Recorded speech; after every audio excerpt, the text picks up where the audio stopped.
Johnny the fuck Minerals, who I don't even view as a real human being. It's guys like Minerals. Let's have it right. He's not on my radar. I don't care about him. You got the Minerals too. One of them brown envelope mobs. No Minerals. Minerals. The realness of this guy. Let's have it right. And respect. Do you know what I mean? Johnny Minerals. The realness of this guy. Minerals. Let's have it right. Minerals FC need proper winning Minerals, mate. Let's have it right. And respect. I'm just a brown envelope, or I'm Absolutely screwed. Let's have it right. Brown envelopes. You brown envelopes from the club. You got the Minerals to fight for his place. You are in the woods wronging. Thank you, mate. Appreciate you taking the time out to say that. Cheers. This one's for you. Greetings from Centre Parks, by the way. That's the background. I hope you're all well. This is just ridiculous, though, isn't it? The Minerals. Minerals FC. Do you know what I mean? Johnny Minerals. Johnny the fuck Minerals. The Minerals. In them, we know that they have the minerals. We've not.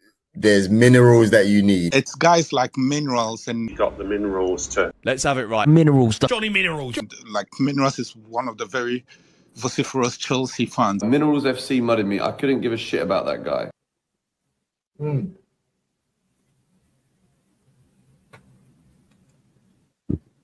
have it right. Hey, Johnny's got the fucking Minerals, mate.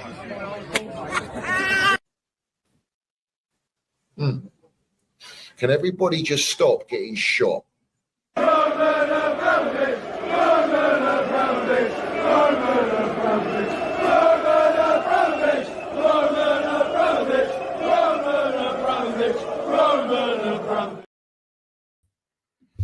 So have it right, up the Chelsea, up the Minerals FC. Big up to every single one of you live and locked in. I hope everyone is doing well winning life. First and foremost, I want you all to smash the piece that like button. If you haven't smashed it, smash it right now. If you haven't hit the subscribe button, make sure you do so. We've got the notification bell, ding dong, let's have it right.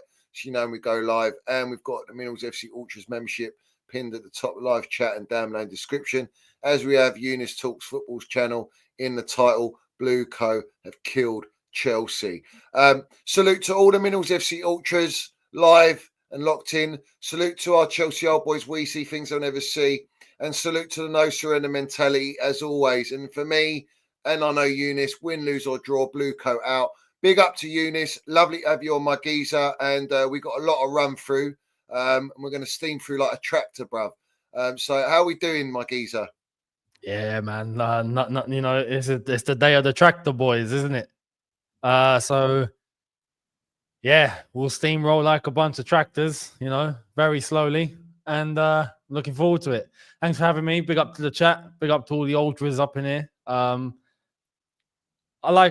you know, it's one thing talking just about Chelsea as a whole, right? It's a different thing like coming here because it's a quality chat. Everyone has like sense here. Everyone is flipping, seeing it as it is. It's relieving, honestly. Come on here, you actually feel like you're in some sort of normality. Because big up to who was it? Is it who put that comment? DJ Jamie, right? Big up to you. Put that comment earlier on when I saw the stream was scheduled. I was like, let me check the comments, and he said it. He said the fan base is in a coma. I was like, I've not used that one before, but that couldn't be more accurate. That's exactly what's going on. The fan base is in a flipping coma. And it's like you said earlier in your video, I watched it. It's too late. Yeah. It's too late. The train has come and gone. Yeah. And today's result has fucked it big time. And why? The club needs Champions League football.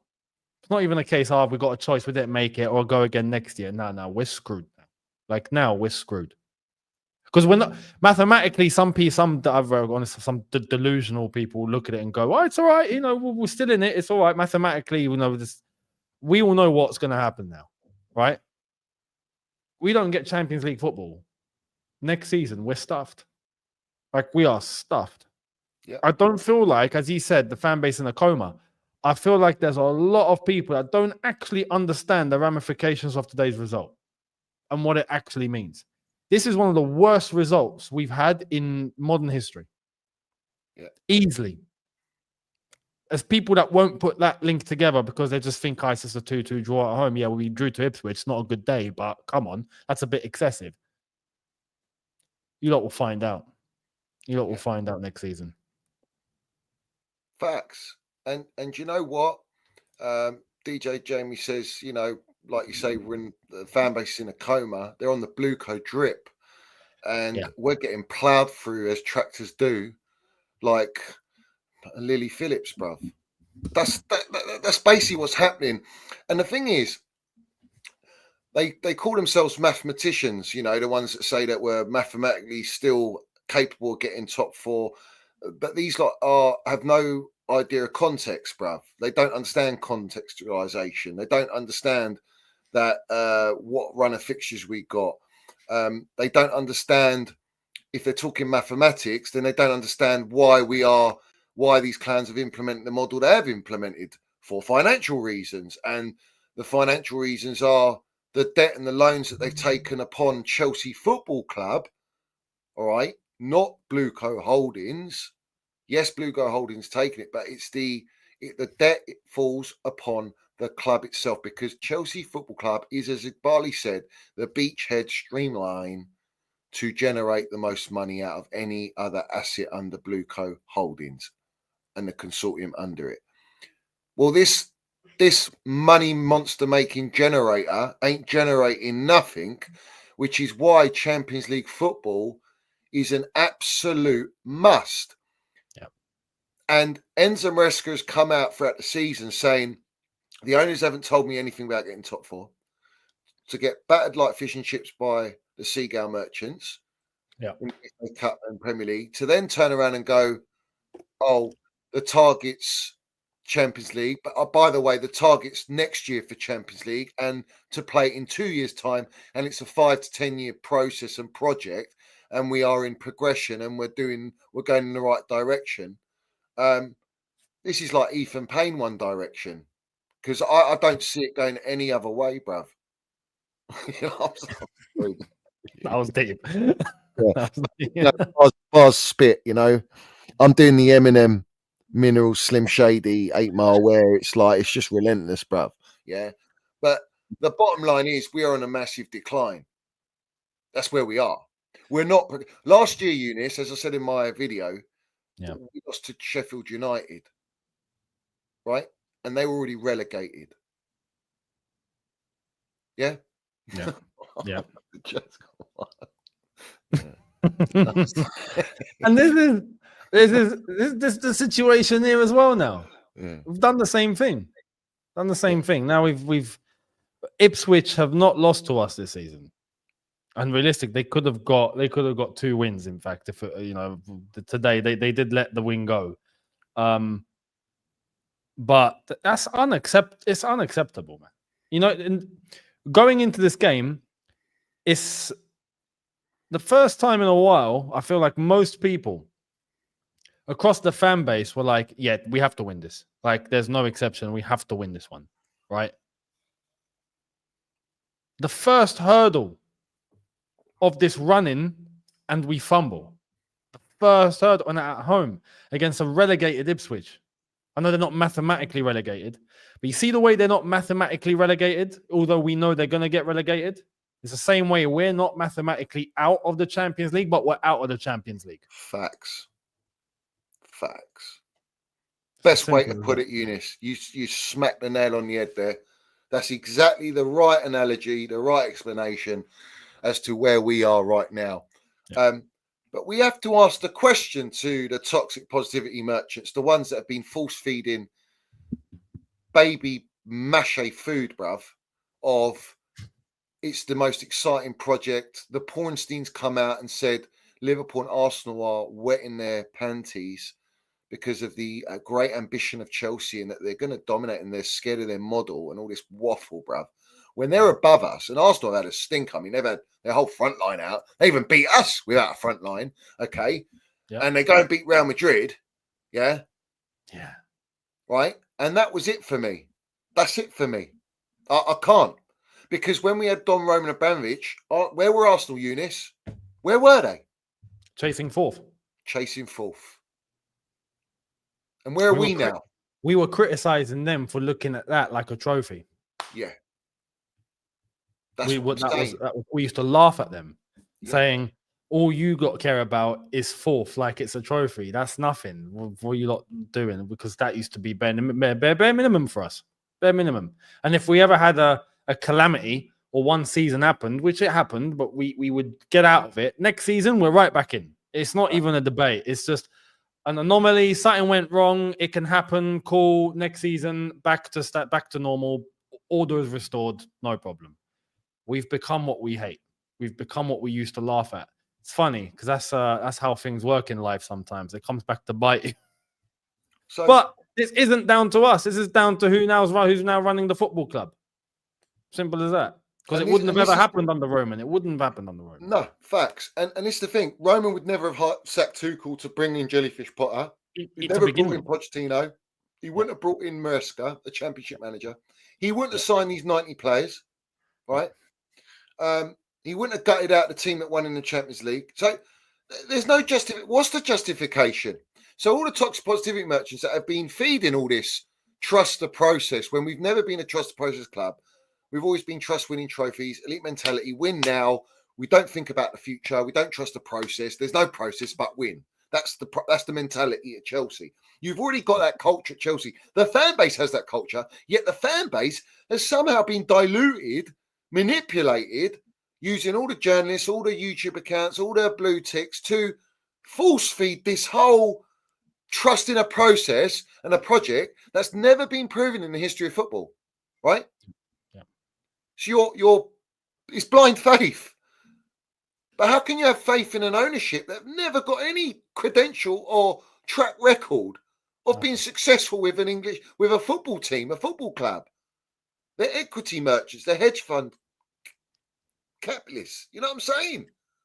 Not one person hired has won something. Facts. Apart from Poch, he won League One, but not in the Premier League in terms. But yeah, like what we do here, everyone wins with PSG. Mate, like, you would have you would have won League One with PSG. Yeah. I can rock up tomorrow and win League One. It's not a problem. Like, let's see if they win the Champions League. Whoever's in charge of a PSG team that wins the Champions League deserves credit. At that point, I'll be like, yo, he's done something mad. Because I still don't believe PSG are going to go all the way. I just don't. They're not built that way because they compete in League 1. So if someone gets them over the line, I will respect that 200%.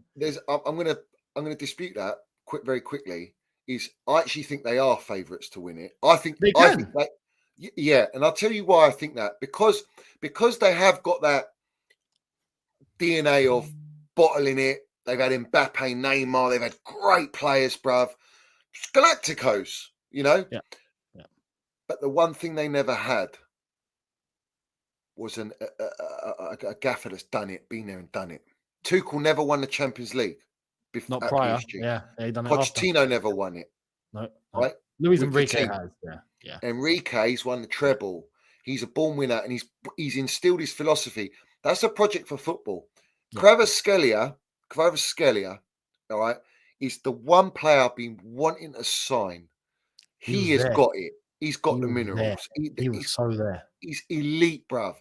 And this is what I'm saying when that's a project football because they've got a blend of Marquinhos, Hakimi's been around. They've got Dembele. They've got experience. They've brought in Vitinho, is it? They've got Neves, young player. They've got Doué, who's very young. Yeah, they've got what's his name? Kvaratskhelia, who's won Serie A, who's won something of importance, of a magnitude, of a level, bruv, who's got Champions League experience. And if you look throughout their team, the majority of them do. And now they've got a manager who's instilled a winning culture, a mentality, a style of play, an identity. And it's taken them a year to get to this point now. And yes, Arsenal beat them, don't get me wrong, but they're not going to, if Arsenal get through and PSG get through, which it looks likely, Arsenal are going to be playing the same PSG they played early on in the Champions League. This is a team that plays like a team. 100%. And they don't have a natural striker. No. But they dominate. They've got technically gifted players. They've got a balance. They've got mentality. They've got proven winners. And they're hungry. And he's got a young, hungry squad.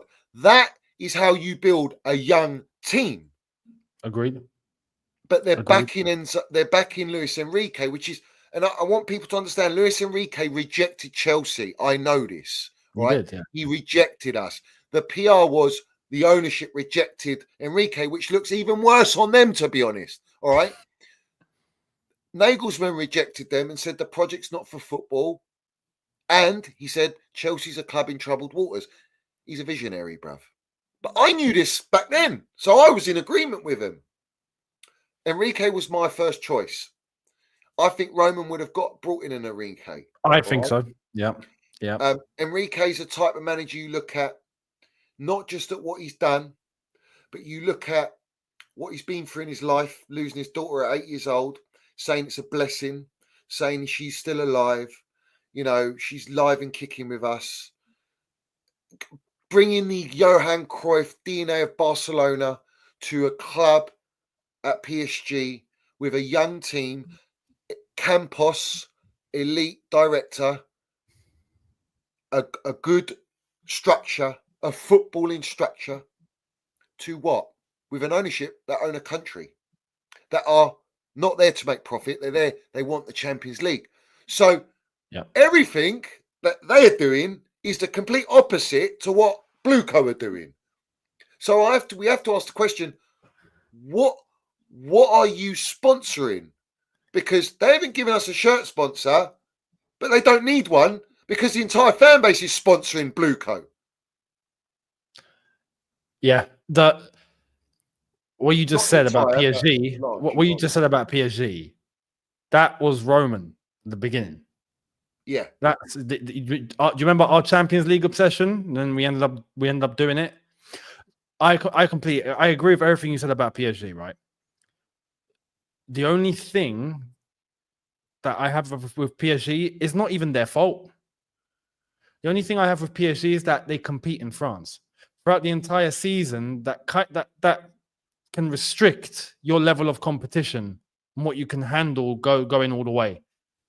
But they've put everything that they can possibly put in place for them to go and do it. So this is why I say if they actually end up doing it, then big up to Luis Enrique completely, because there's others that couldn't do it, you know? So that's how if you he does set. do it, though, wow. You know, it'd be unbelievable. Wow. That's what I'm saying. I'll be like, yo, this guy is crazy. And you know what's mad? I remember when the whole rumor of Luis Enrique was kicking off, and like you said, if it was Roman, he probably would have gone for Luis Enrique. I was sort of guy before that would look at Luis Enrique and I would question. I'd be like, I'm not sure. He's good. He's good. Don't get me wrong, but is he it? Now, I'd be like, please, I'll be on my knees. Please give me a Luis Enrique, like at least, because what are we dealing with here? You know what I mean? And that's what why. What are we doing? It's like before Roman got Tuchel, and we heard about Tuchel, and Luis Enrique was in that conversation back then. But when we looked at Tuchel and we ended up getting him, I was a little bit like, he might be good, but I don't know. And then I started looking a little bit. I'm like, you know, I wasn't completely sold. And then look how it turned out. Just absolute levels, right? Because everyone's kind of judgment on Enrique was, oh, he's only done it at Barcelona. He's only done exactly. Right. And it happened one season where he got it done and it was fantastic and that was it. However, yeah, I agree with you. Under Roman, would Luis Enrique be like it for us at where our standards were? However, exactly. When we were talking about Luis Enrique, I was on my bloody knees, bruv, like slosh pot. Yeah, 100%. You would be, because I knew where we were going, and I knew if we got this guy, he would change the model. I knew that he won't take the job unless he's back. A big guy that talks on La Liga, Vickery, I think his name is. Yeah. He speaks on Brazil and La Liga. He said he knows Enrique personally. You know, he won't take the job unless he has control and he has to instill his philosophy. He has to feel like he's part of an entire project. Yeah. And if he's not, if he doesn't feel like that, he won't go near it, no matter how big the club is, right? Yeah. And that's what he did with us. So let's move on to. Well, I want to say real quick, because you mentioned this, right? You see how they've appointed people that have done things in the game right?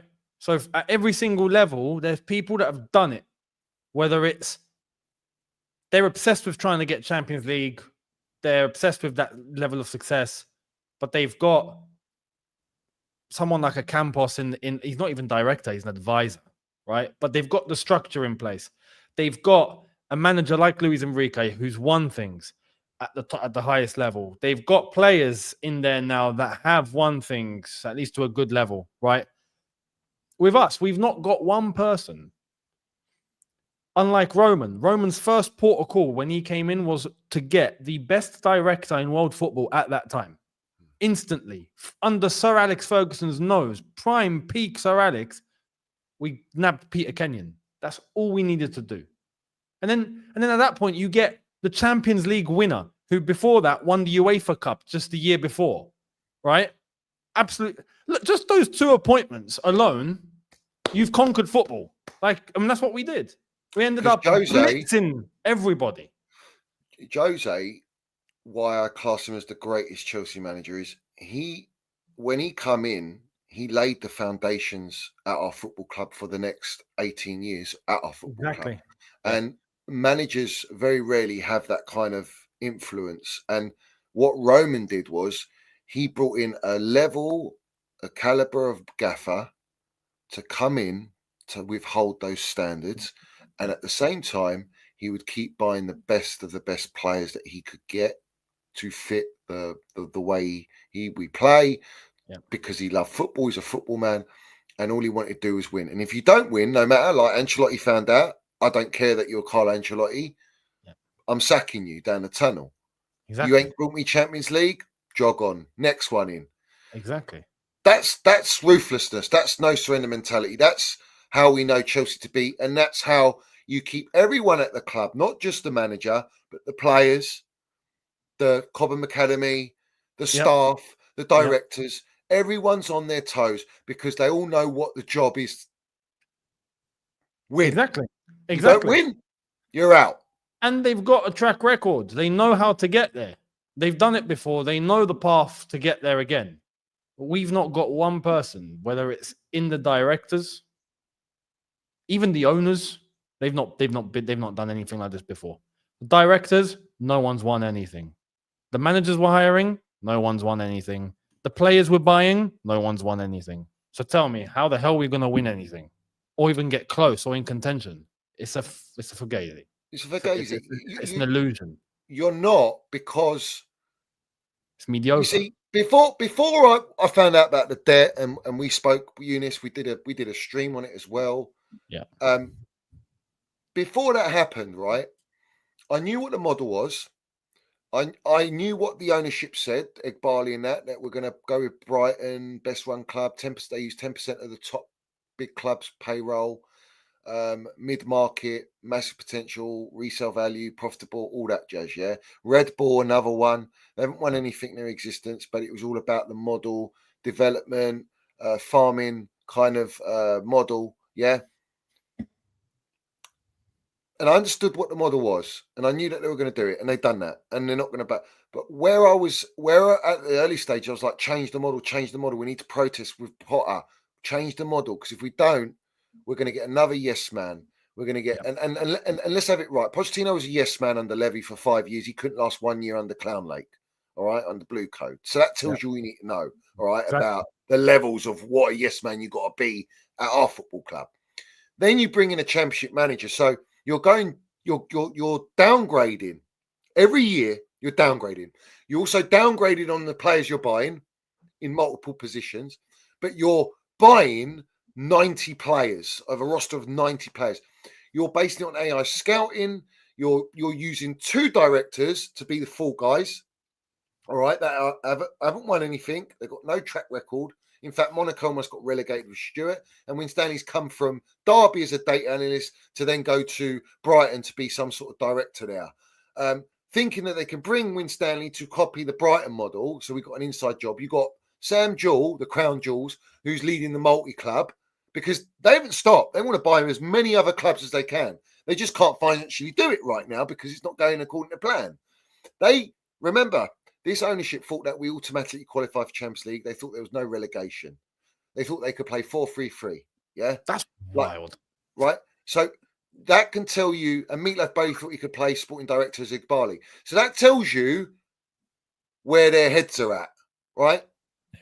They think they're Arnie in Total Recall, bruv, but they need it back to life, back to reality, bruv. Yeah, you know what I'm saying? They need that tune playing in their fucking skulls because they're a long way from Starbucks. So when you look at all of that, it makes sense now, knowing about the debt, that let's have it right. We've been talking about, I've been banging on about it, and now the Times and Martin Zegler, who's not in the pocket of Clown Lake and Blueco, has reported it in detail. The other one's Kieran something, whatever his name is. He's Kieran Gill. Yeah, he's been playing around with it. I called him out. I added him. I said, talk about it, call it out, because Liam Tanny, when I met him face to face at the protest, he ain't done it. The Athletic ain't done it. Jacobs ain't done it. Nizar Kinsella ain't done it.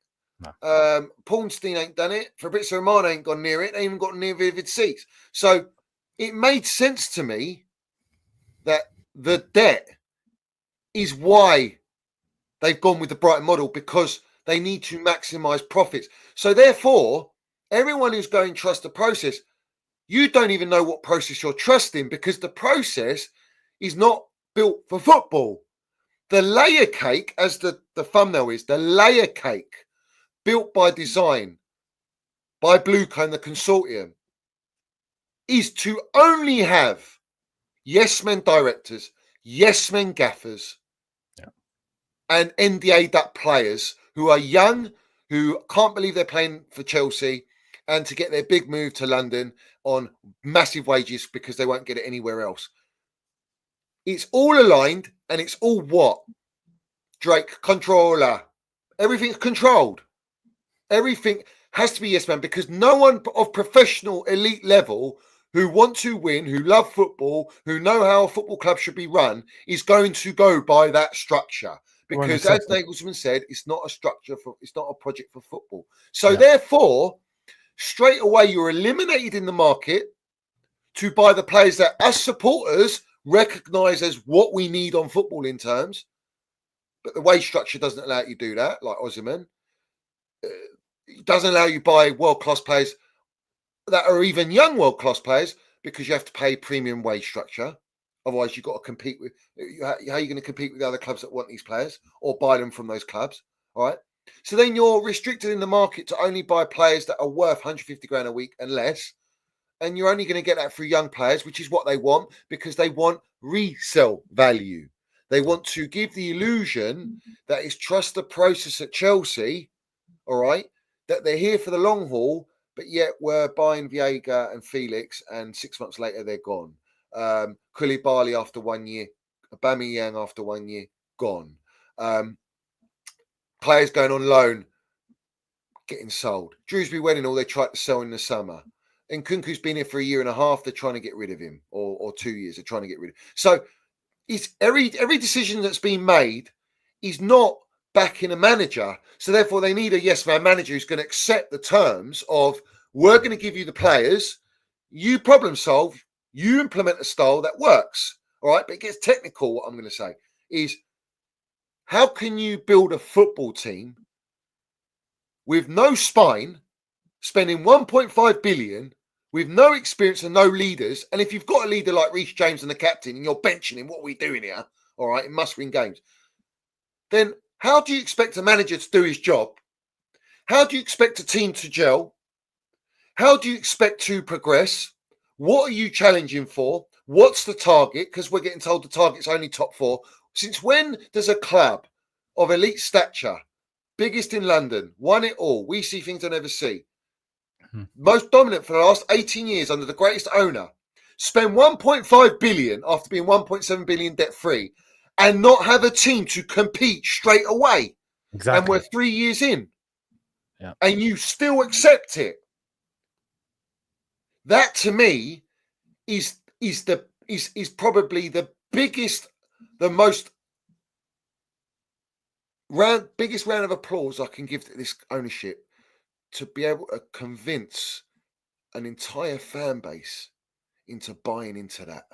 Yep. That to me is Houdini himself reincarnated, bro. Because Anyone who knows football knows. Copperfield to bring the whole gang out.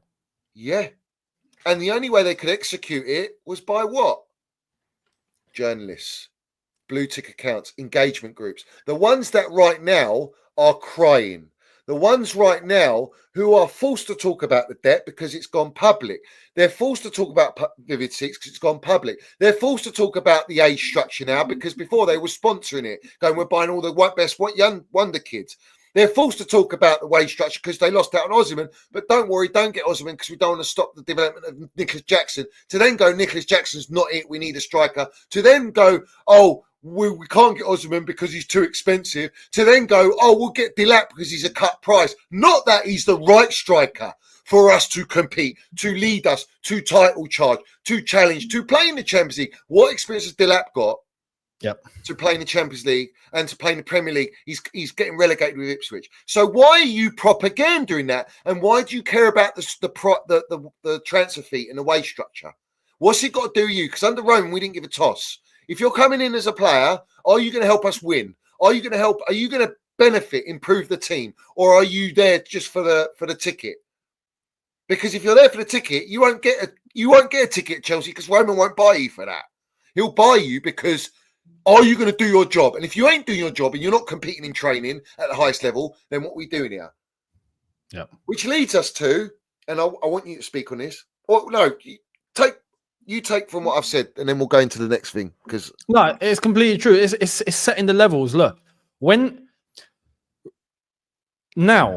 if you mention this team needs experience, most will agree. A year ago, when we were talking about this team needs experience, people were laughing. Yeah. We were made to look crazy. Yeah. Like, oh, what do you mean? Oh, you're just obsessed with what Roman used to do, and then we don't want a bunch of 30-year-olds, was what I used to get told. Like, you don't even know what I'm referencing here. You don't even know what I'm talking about. I'm not asking for 30-year-olds. I'm not talking about just age. I'm talking levels. Winners.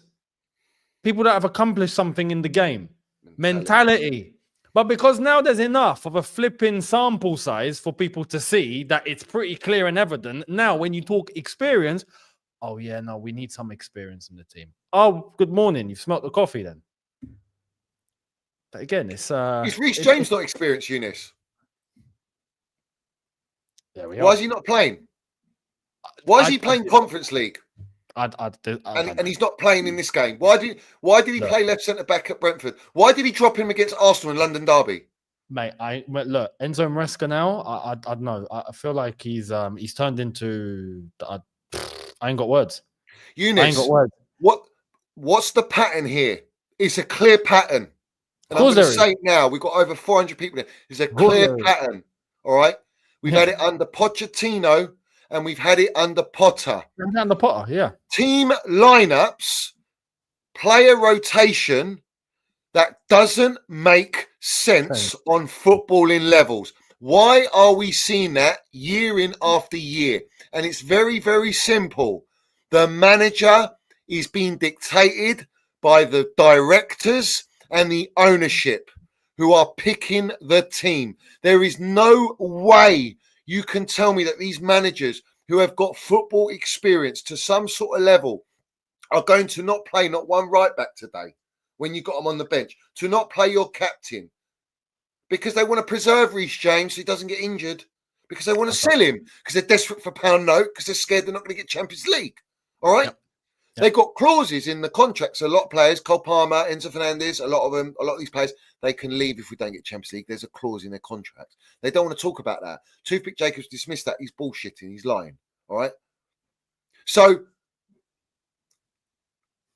that is a serious problem where it is literally yes man tax. Completely. And Enzo Maresca is privileged to manage Chelsea. He's privileged. Of course, he's happy. He's just happy to be here. Like Potter said. Just happy to be here. And Maresca, most recently, has just proven it with what he's saying, the way he's talking, how he's setting the team up now. Like, it's not the same compared to when he first walked in. Nowhere near the same. It's not the same at all, right? And now, today, he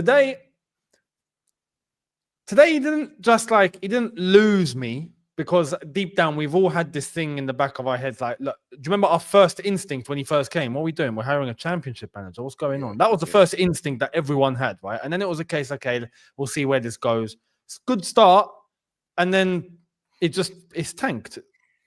Eventually, it's just kept going less and less and less, worse and worse and worse and worse. And now we're at a point. Today, he's actually putting blame on fans. Now, come on, man. Now look, either you've got nothing to say and you're trying to find an excuse out of nothing, or you're dictated 100%. You're not in control here. I'll answer that for you. I don't believe he would say that. No manager would say that. Jose Mourinho's come out and he said, I take the blame. Pochettino came out last year, blame me. All right. Yeah. A manager with a young squad especially will always say, blame me. However, now we're in a situation where this was a must-win game. There was boos in the ground throughout the game, half-time, end of the game. All right. Yeah. What's the one thing that this ownership pay to protect? The one thing they pay the journalists for is to A, protect their image, and B, keep the supporters on board. Now the supporters are not on board. They have got this manager to come out and send a direct shot to the supporters saying it's because of the environment in the ground that we concede goals. When it's what? It's not the environment. I'm saying blame the environment behind closed doors at Chelsea, because the environment's not built for football, which is why we got so-called talented players that ain't developing in the right way. They're not growing. They've got no leaders around them. They've got an inexperienced manager. Their players coming in and out like they're doing a slush pot, Lily Phillips, Bonnie Blue blockbuster. And it's like there's nothing, no stability. You think we're financially stable. We're not. We're financially in ruins, and we're in football ruins on a sporting level. On a football level. So I believe Enzo Maresca's been told, listen, you need to send a shot to the supporters. We need them on board. So get them to get on board. The supporters pay money week in, week out to witness, to watch our club not compete, not be serious, to put in stinker after stinker performances, to see lineups that are just suicidal and don't make sense. To hear PR non-stop. And always support the players for 90 minutes. But they've got every fucking right, if they want to criticise, if they want to question tactics, player performances, setups, the manager's decisions, these squad players, the recruitment policy, they've got every fucking right to. It's just that the ownership don't like it. Exactly. Because they're running out of time. Yep. When Maresca makes this comment, right? Because I thought I want to mention this one, because it's just to prove that no sane, logical person will come out and make the statement like Maresca did tonight, saying the lead up to the second goal was because Sanchez went long, and he went long because of the environment, because Sanchez was getting booed. Okay, and there are some people that will look and go, yeah, see, it's the fans that did it. If the fans weren't on his back, he wouldn't have gone long. We wouldn't have conceded. Which goalkeeper has the highest amount? Let's talk stats. Highest amount of unforced errors? It's Sanchez. He's actually lucky we've not conceded more goals from the mistakes that he's made by making passes straight to the opposition, which, by the way, in today's game, after 2 minutes, if you remember, the first 2 minutes of today's game, he gave the ball straight to an Ipswich player, right in front of him. That could have led to a goal. Would that have been the environment? No. That would have just been Sanchez. Why are the fans on Sanchez's back in the first place? Because they're nervous as shit whenever he gets the ball. And you're like, I don't know. When he made that mistake, I tweeted straight after. I was like, I'm convinced now Sanchez is a social experiment. Like, at this point, they must be just trying to have a social experiment on how far you can take people's emotions and feelings over one individual because of uncertainty. I mean, the amount of mistakes he makes each game is a war crime. It's ridiculous, right? But he makes one long ball, which is common across many football teams and many goalkeepers, and it leads to a goal, and that's because of the environment. That just tells me that what hit me today when Maresca said that is, okay, listen, either you're dictated, right? You've come up with something that is not your words, but you're happy to accept it and you're going to say it because you're a yes man, which I've got a problem with. Or number two, you are flipping deluded and you're an idiot. Or you want the sack. Anyway. Or he wants the sack. Because whichever way it is, my estimation has gone down hugely just on that comment alone. But this the thing, Eunice, is he's now in the ownership are in a position where this is their guy, right? They vouch for this guy, right? Ekbali signed this guy off, Winstanley Stewart. This is the guy. They believe this is the guy for the future, right? Well, now he's losing the fans. He's losing the dressing room, clearly. And every player that's playing I've seen another trend. It's all about keep their value, hold their value. Yeah. Sanchez has to play. He's the experienced version of all the goalkeepers they got. Exactly. Their chief Ben Roberts of goalkeeping. Let's have it right. That's his guy. But the guy was third choice goalkeeper at Brighton. So what standards are we talking about? And it brings me back to look at the way the money's spent and what are you propagandaing? Like on a real level here, bruv. Yeah? 90 players, mate. We need a striker and you buy 2 players from Sporting Lisbon for 72 million. You let Felix go and Viega after Viega, and you get here we go from Fritz Romano, from some 15-year-old from Kazakhstan. Like this is not how you run a football club.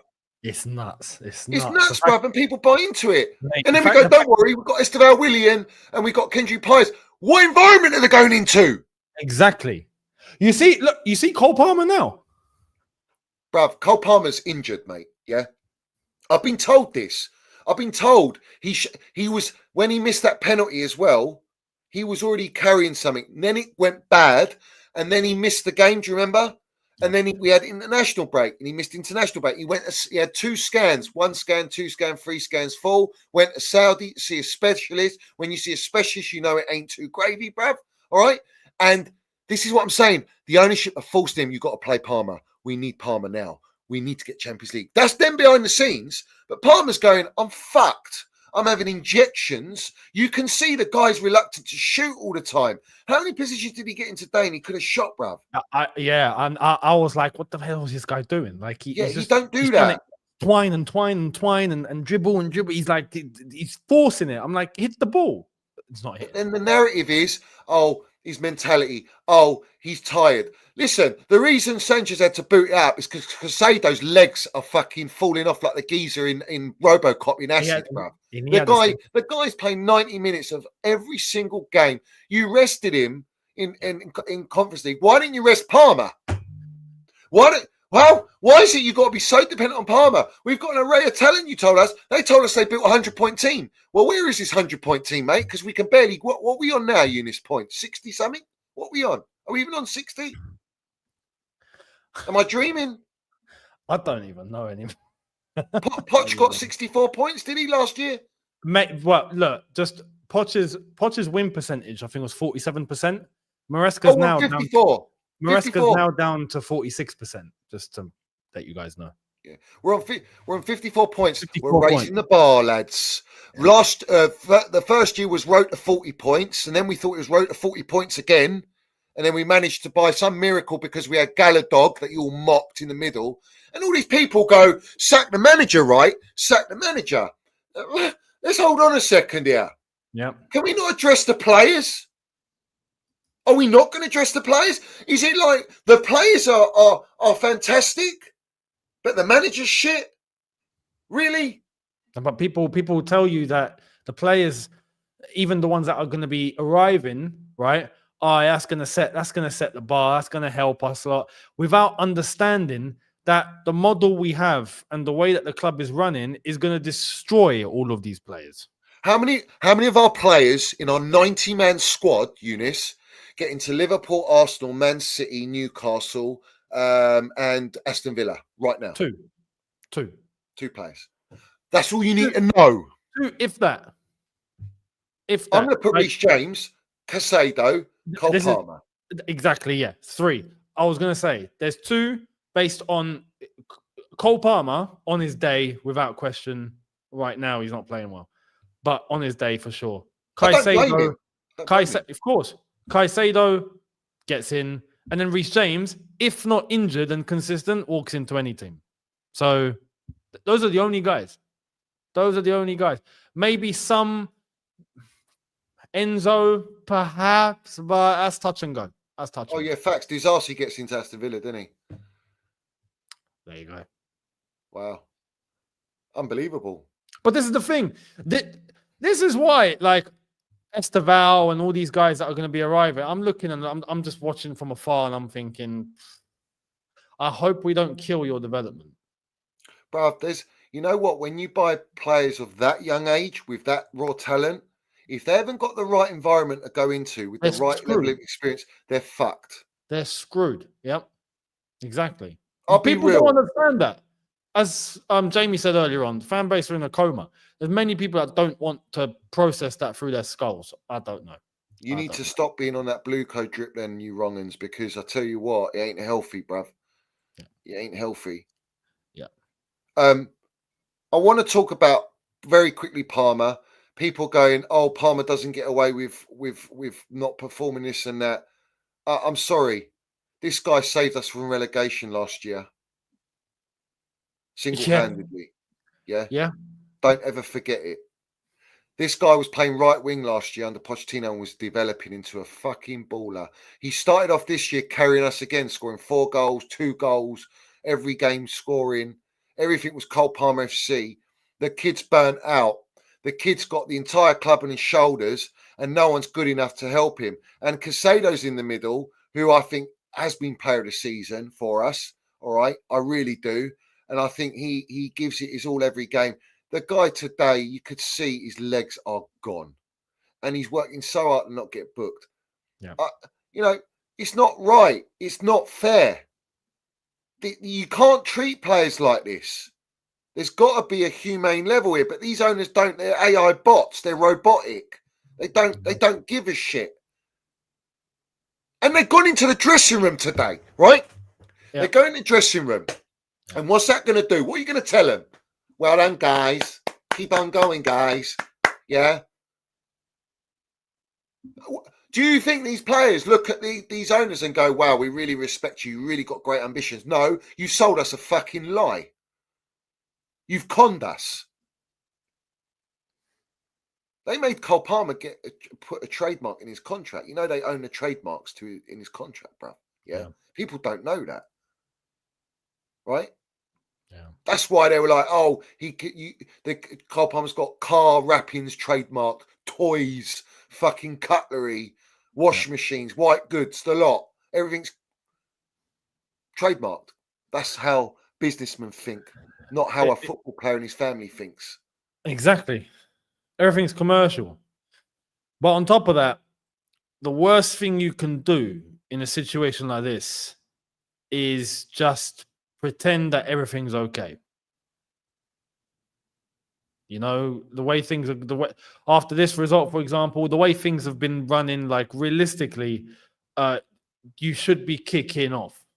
Not just kicking off for the sake of it, but I mean, not just, oh, don't worry, it's okay, you know, we got next week, or that's the worst thing you can do, especially to a young team. You put that in their mindset, which is clearly what they've all got. When you see what they come out and they say on social media, and Sancho today had the courtesy to come on Twitter, and because he scored a really good goal today, but because he scored, we've heard from him for the first time, and he's saying, you know, we need you more than ever. Together, we'll get through this. 6 cup finals. I hate these. 6 cup finals. I hate these posts. I hate them. Don't talk. Just don't talk. Don't talk. Because we see in the modern day, this isn't just Chelsea exclusive. This is an example like Onana, who decided to open his mouth and he got made to look like an absolute plum thanks to Matic. Salute to Who's Matic, won by it the way. and said Salute things to Matic. properly. Exactly. When you get these players that just they want to talk and give the perception, but then when it comes to actually delivering, they don't actually have what it takes. In that case, just shut up and don't speak. Yeah. Just shut up and don't speak. Do you know what I mean? And if you've proven and you've done something and you've got the substance and you've got loads of... there was a clip that was going around a couple of days ago of Drogba, who after him and the Ivory Coast team qualified for the World Cup, he done a video with the rest of his teammates addressing the whole country, telling everyone, we know the story, but telling everyone in the Ivory Coast to start uniting, put your weapons down, stop fighting each other. And what was his message? We've done our jobs. We've qualified the country to the World Cup. Now it's down to you to do your jobs and put your weapons down, and we're on our knees. You see, that's the time to talk, and you've done it by backing yourself up with a clear action. He didn't say anything until when the goal was achieved, and then he spoke. Yeah. Do the job, then you can talk. Do the job and then talk. And these players now are inverted. They talk without doing the job. Bro, the manager's inverted, the players are inverted, the PR's inverted, the fan base is inverted. The football club is inverted. The thing inverted. is, right, Sancho, of course he's going to do that. Like, he's freedom fighting for his next move because he's not going to be at Chelsea on 300 grand a week, right? Yeah. Let's squash that right now. And everyone's forgotten, right, when we talk about the environment at Chelsea, what about the environment of our first team getting beaten by under 21s and under 16s behind closed doors for an 80-minute game? Yeah, don't worry. Apparently that wasn't an official game, so it's okay. But those are people that don't understand how football works. Like this is why I say, look, if you've not kicked the ball before and you don't understand that dynamic, you won't see what's wrong with that. Yeah. You won't see what's wrong. But if you have, you'll understand just how deep that actually is. Yeah. 100%. It's disgraceful. And Unacceptable. also it's like, everyone goes, oh, the manager, he's this, that. Who hired him? The directors? Okay, cool. Who hired the directors?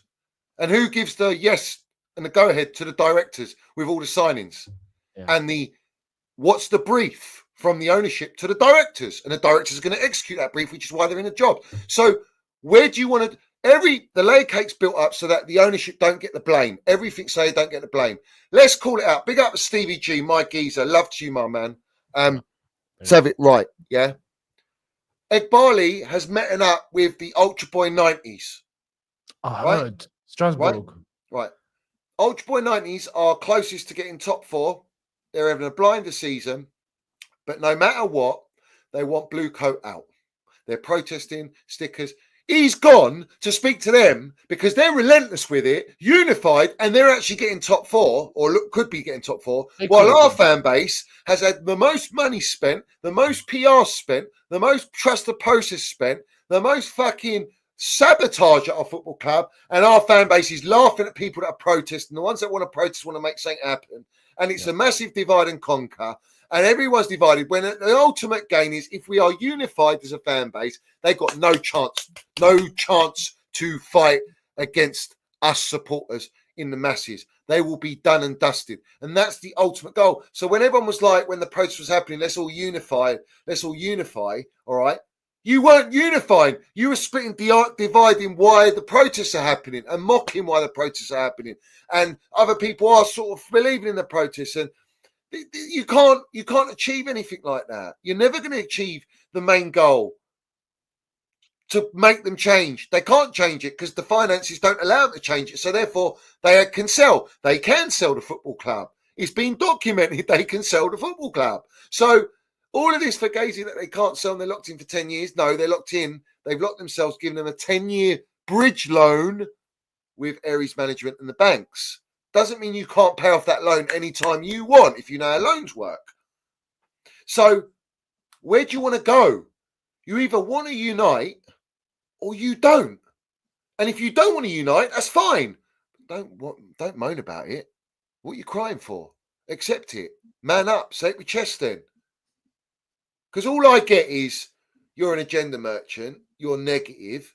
Yep. Yeah, I get it. And the thing is, why is telling the truth negative? Because what I've been speaking isn't a lie. I don't make this up. No. So if Iqbali's got the bollocks to go and speak to the Ultra Boy 90s because it's heating up over there in France, yeah, it's heating up, bruv. All right, they're silent for 15 minutes every game. They got banners of Blueco out. They're relentless with it, and they know Iqbali. We've had Alex on, which remember we had their representative, the Ultra Boy 90s representative, Alex from the Strasbourg Federation, who's their mouthpiece, has been on a stream with us, and he told us outright, Winston and Stewart are not just at your club, they're at our club dictating, and Iqbali's the one running it. They can't even run our club at an elite level, yet they're trying to run that club as well. So he's gone to speak to them, but he ain't got the bollocks or minerals to communicate with us supporters. Bowley does more meetings and conference talks than fucking McDonald's does fast food drive-throughs, than speak with the supporters directly.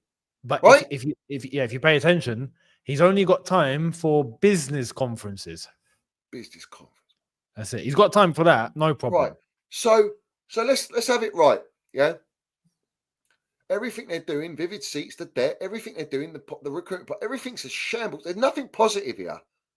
Honestly, if you think there's something positive, let me tell you the negatives outweigh the positives. So it comes to a point, right, where the Chelsea Supporters Trust, how long has it taken them, Eunice, since we exposed Vivid Seats for them to actually report Bowley to the Premier League? Right? But yet we get Matt Law and the Daily Telegraph, because Bowley wants to buy that, to come out and say, the Premier League are investigating Roman Abramovich again, because they want to take the heat off themselves and put it on Roman again. It ain't going to wash. There's only so many hotels, car parks, common training grounds, women's teams that you can avoid financial fair play breach. UEFA's a different kettle of fish. And if we do get Champions League, you're going to have to pay a hefty fine, which you don't give a shit about anyway. 10 million, 50 million, who cares? Well, mate, you qualify for any UEFA competition, you're liable. So, but Eunice, I have to ask, where's this money going to be generated? I was going to say, they've run out of loopholes. They've run out of things to sell. The Club World Cup is only going to happen now because we won the Champions League in 21. So that's going to happen this summer, which is their life and savior for now. But without Champions League football, But you know, and here's a little example, just a little example, yeah.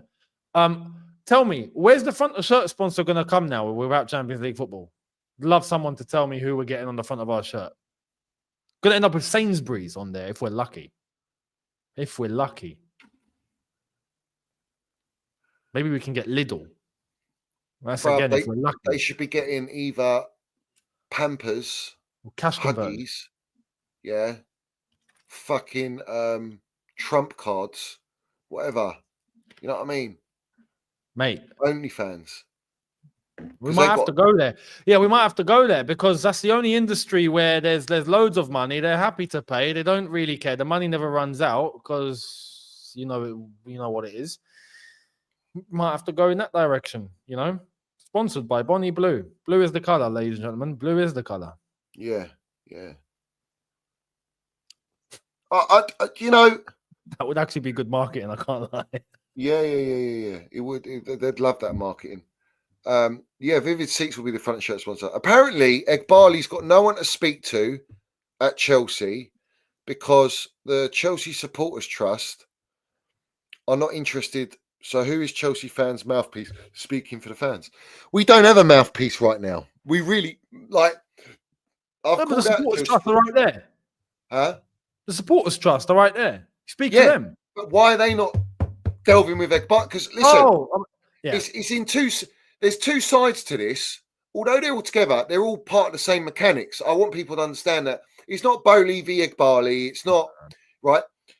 Bowley is in charge of the sporting, globalization, marketing, money generating, Vivid Seats, stadium rebuilds, changing the blueprint of football, the pyramid of football we spoke about. That's his duty. Egbali's running the football side with Clear Lake because they took the loan from Aries Management and the bank. All right. Yeah. So Bowley's the mechanics of Vivid Seats. His massive part where he gave 97 grand, paid Chelsea 97 grand, an injection. All right. Yeah. Well, where do you think that's come from? Because Chelsea are giving the cut, they're giving the tickets to be sold, right? But Egbali's the one that's killing the football club with this AI scanning and the loan that dictates why they're using AI data, Wall Street merchantry mentality, yes man tax, Brighton model. It all makes perfect sense, and it's all been orchestrated and executed to how they want to execute it. It's just that they haven't actually compensated and countered that you don't get time in the Premier League, you don't get time in football, and you definitely won't get time with a fan base like Chelsea, because you can do that with smaller clubs like Strasbourg. They don't expect anything because they don't win anything. They're not at a level. So to them, they're getting progression, but yet they still want them out. All right. But you can do that with Brighton. You can do that with Brentford. You can do that with those level clubs, West Ham's. But you can't do it with Chelsea, who's already elite. And I've said this countless times. So it's like there is no other solution.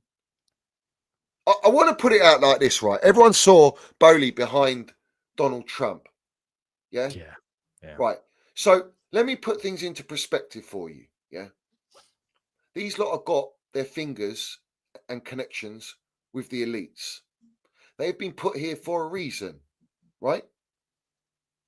So now you're speaking my language. Yeah. We're not dealing with just your normal American club owner. No. We're dealing with influencers, trend makers, dictatorships, right? Real powerful people. Powerful people, which is why, Eunice, you know how many times I've been attacked on my channel. It's one call to the CEO of YouTube and Google. These guys are that connected. And I am a pain in the ass for these clowns, all right? We made Bowley cut his hair. Let's not forget that, all right? So the only option, the only way to get our football back and to save football is to get these lot out. And the only way you can do that is by unifying, which they know, which is why they create the divide and they used all the... This is why I hold all these goldfishes, YouTube platforms and blue ticks. We know who they are and they know who they are. They're all crying now, or they're making out they're crying. The reality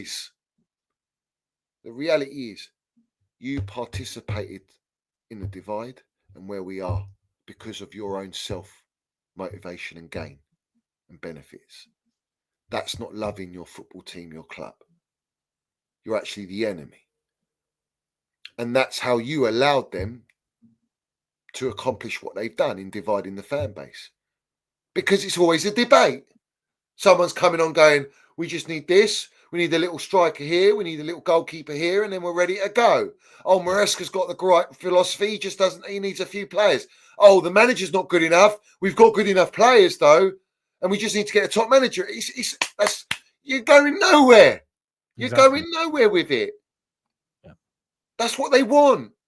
They want to prolong it. Oh, don't worry. We don't get Champions League for the third year. We're going to go again next year. And we're going to get it next year. Then we're going to kick on. And then in 5 years, we're going to be winning the Premier League. Who are you deluded?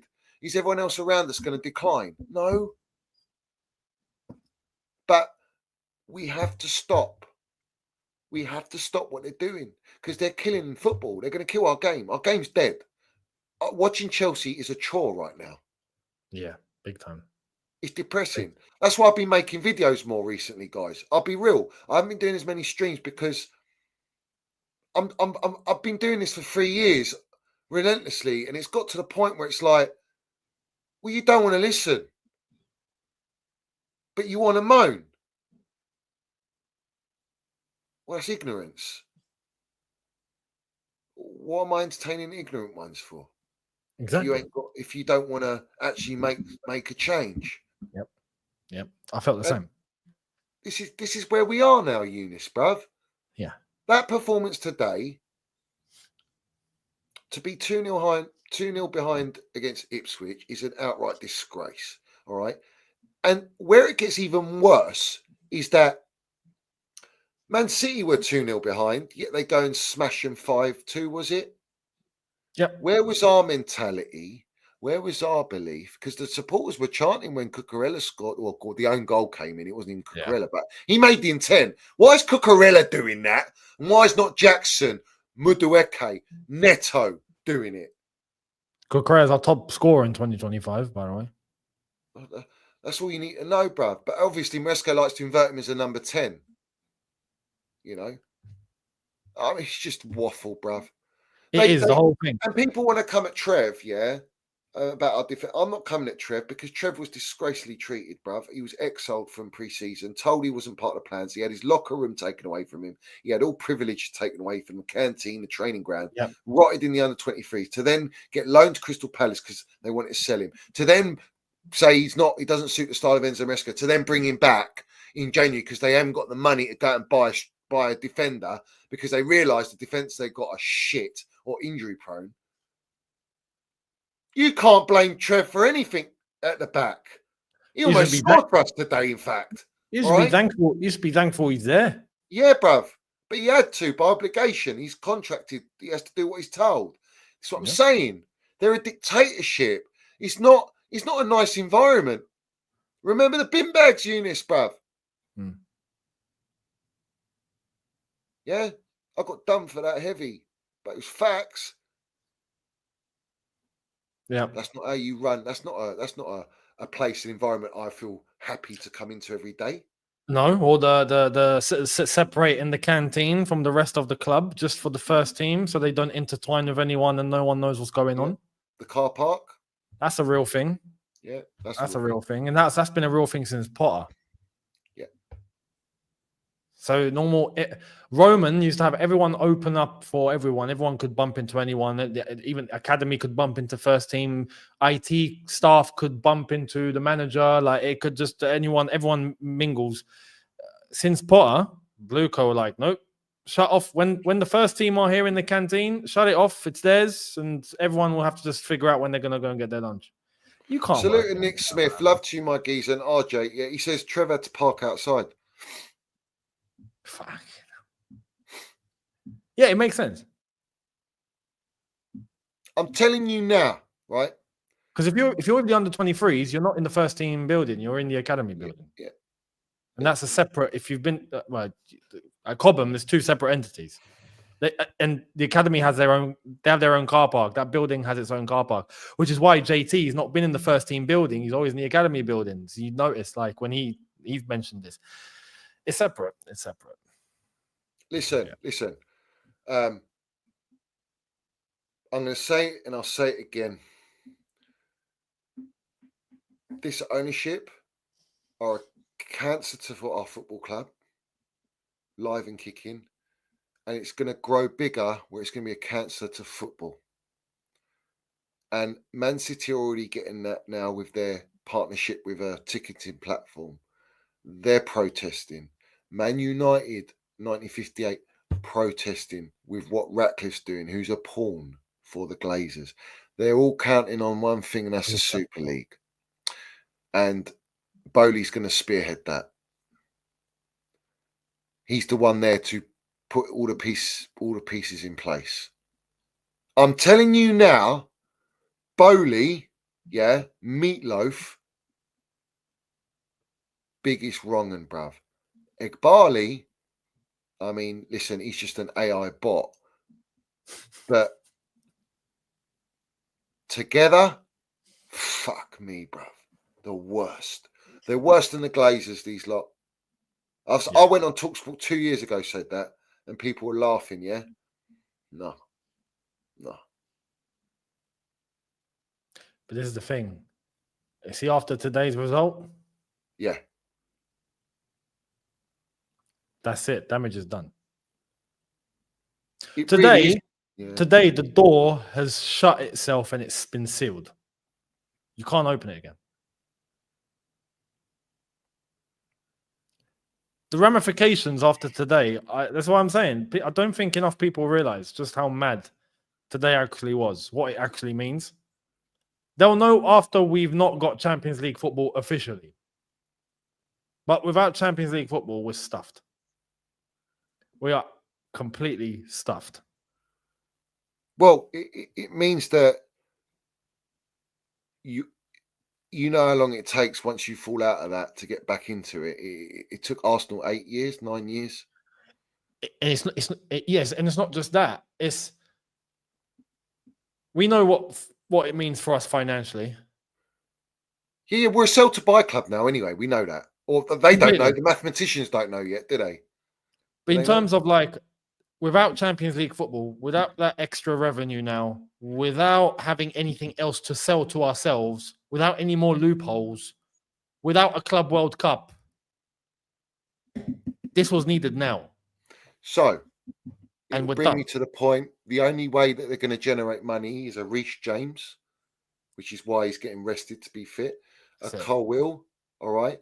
A Trev Chalobah, all right. Pure profit. A Cole Palmer. Yeah. And no front of shirt sponsor to get in as well. Yeah, because we only want Paramount, is it? Hollywood? We only want Hollywood.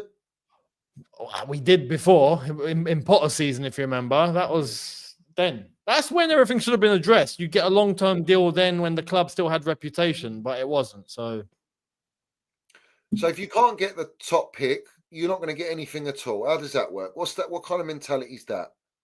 Oh no! Now they'll be forced. Without Champions League football, now you'll be forced. You've given the bargaining chip over to the other side, right? Now it's like, okay, look, we'll sponsor you, but we're going to pay you 20 million a year. Take it or leave it, and you won't have a choice but to go. You know what? We have to. Bruv, it's got that deep. Delap don't even want to come, bruv. That's how deep it is. We would destroy him. You know what? Delap, yeah. Just talking about Delap really quick, and you saw earlier on, he's got a very good baseline.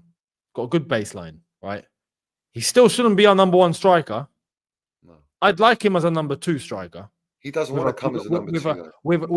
If you had an Osimhen, Gyökeres, and you paired him up with Delap, I would actually consider changing the system, put a two-man striker partnership up top, and you make Delap support whoever is that top striker. I think they could actually do really well. But again, that's not going to happen. As I said, we destroy players now. It's going to be a case, anyone coming through now, we're just going to completely hinder them, destroy them. And because then we're an auction. Yeah. And we're more of an auction now. And we're auctioning at Strasbourg as well, by the way. You think Santos is going to come back and play second fiddle to Enzo Fernandez and Caicedo and Lavia? No, mate. It's funny. Every time there's a mention of Santos coming back, the same one that will say, but he does have interest by this club, even like Bayern Munich, and there's some interest that might linger. Yeah, okay. Yeah, he's getting sold. Does everyone understand that the French league is nowhere near the Premier League standards? Of course not.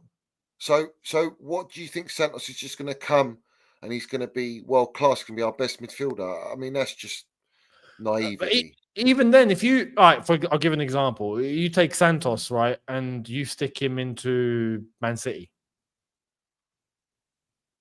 He'll be bed in. He'll be bed in, exactly. We don't bed in players. We don't do that. We'll just destroy him. No.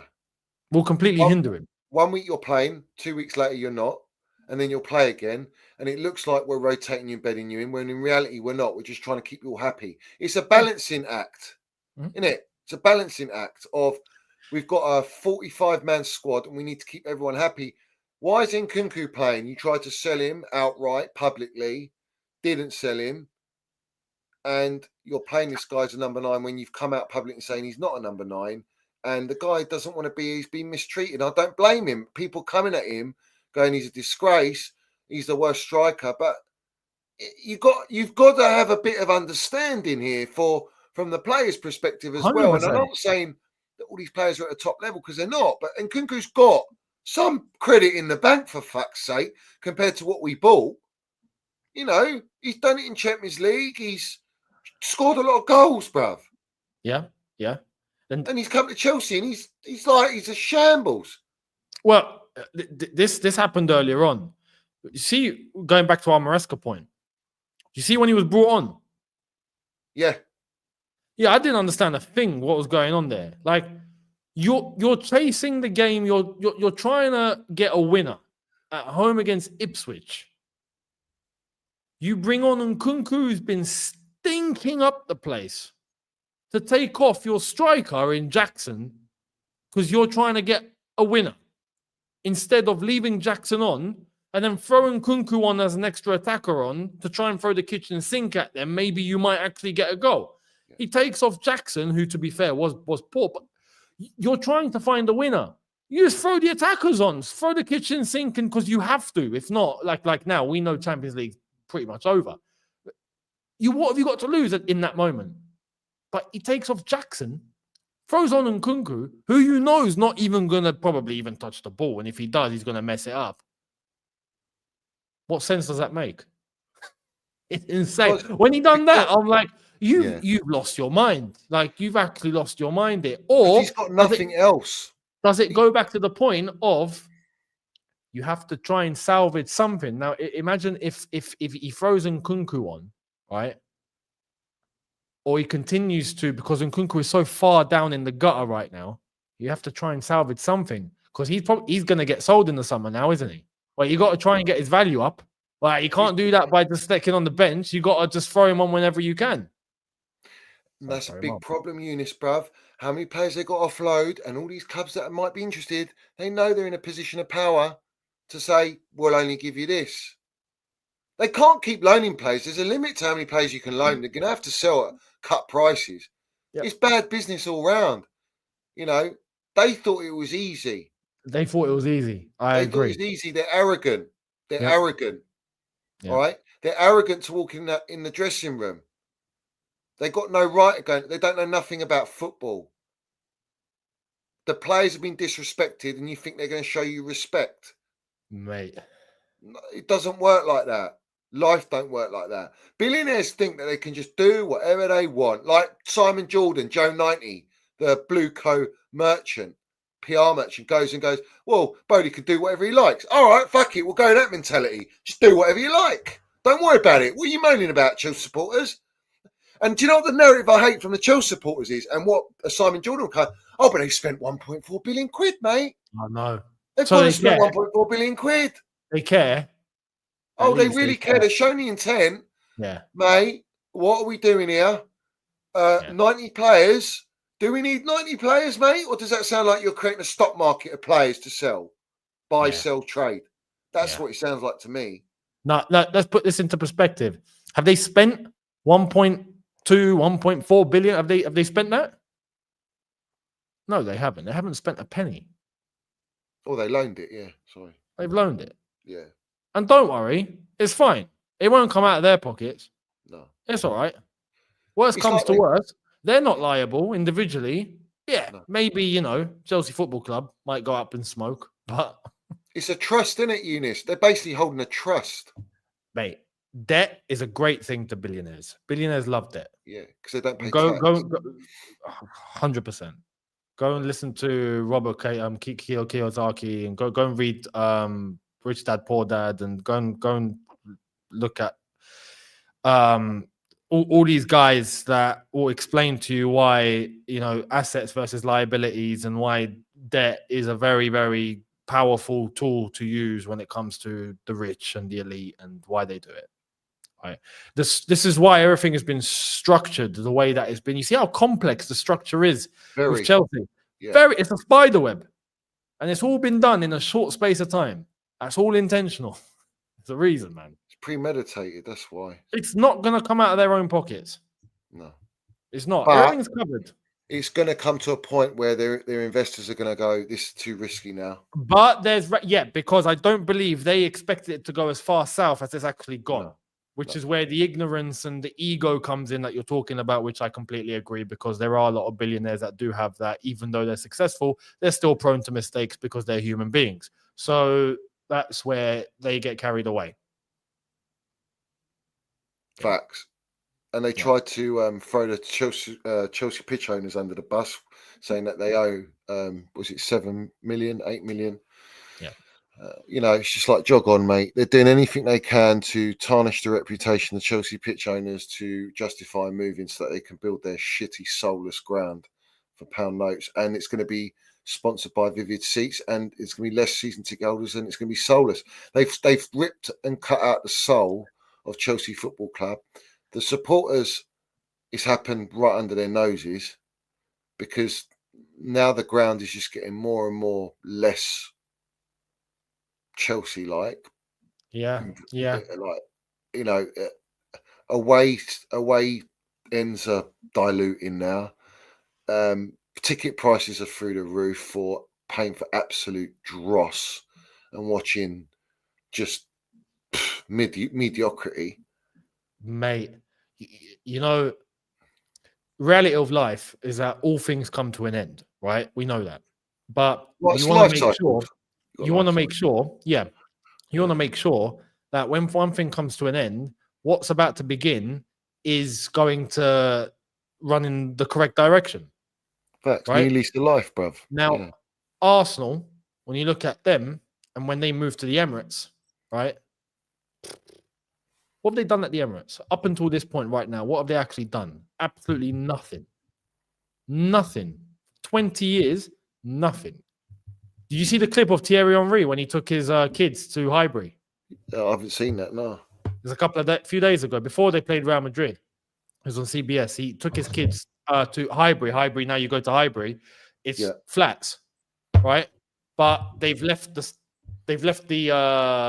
the outside of the main stand where the main entrance was that says, you know, Arsenal Stadium. They've left that, right? So that's still there. And he pulled up with his kids, and you could see like through the gates, you could see like where the pitch was. But now it's just 4 buildings that are flats, and there's like a green area in the middle. And he's just looking. And the guy that was filming was like, "Are you going to go inside?" He's like, "No." He's like, "Why?" He said, "What for?" He said, "Well, you know, you want to go in and like have a look." He said, "I've got nothing to see." He said, "I prefer to look at what I can see from out here and just keep that image instead." Yeah. You get it? Yeah. And then they asked him, you know, would you have like loved to move from here? Would you have loved to see this still be a stadium? He's like, "Of course. Like, this is where everything was done. This is where everything was made. This is where we did everything." It's the heritage. You don't get that. That was Highbury. You don't get that at the Emirates. If it happened to us, it would be worse. It's soulless. I think all these new grounds are soulless, bruv. Look at West Ham. Look at the Emirates. Really, it's...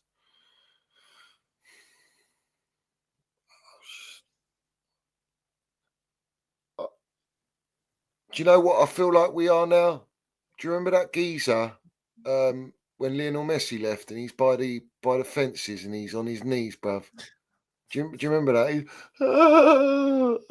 Like that. That's how I feel, bruv. Like we're holding on, hoping. Yeah. Nah, bruv. No surrender mentality. We have to be relentless with it. And this is what I'm saying. You have to keep the pressure on. Pressure makes diamonds. Don't let the PR manipulate you. And anyone who is pushing out PR, you need to wake up. I've seen Pies and Mash. He's decided to land it on his main account. But you're like 3 years late, man. Or at least 2. Let's give you 2 years. Let's be a bit more fair. Not everyone's like privileged like we are to know what the situation is. But, you know, you decide to not do it on the private account. Other ones are still going on the private accounts because you know what they are, right? But, you know... You got people making new accounts. You got all sorts. Yeah. I'm just going to announce to everyone while we've got everyone in here. So, Georgie Benson's coming on Tuesday with Eunice and myself at 3 p.m. So I just want to let everyone know. We'll plug that one now so that everyone knows that we're going to have Benson on. He's going to land some 6 things that we've learnt about the fucking state of Chelsea Football Club. I think there'll be more than 6 things we're going to talk about. Respect to him. but Benson's going to be back to land on the Minerals FC. And I think we need more. What everyone thinks they are is influencers, I guess. Do you know what I mean? But influence in the right way, because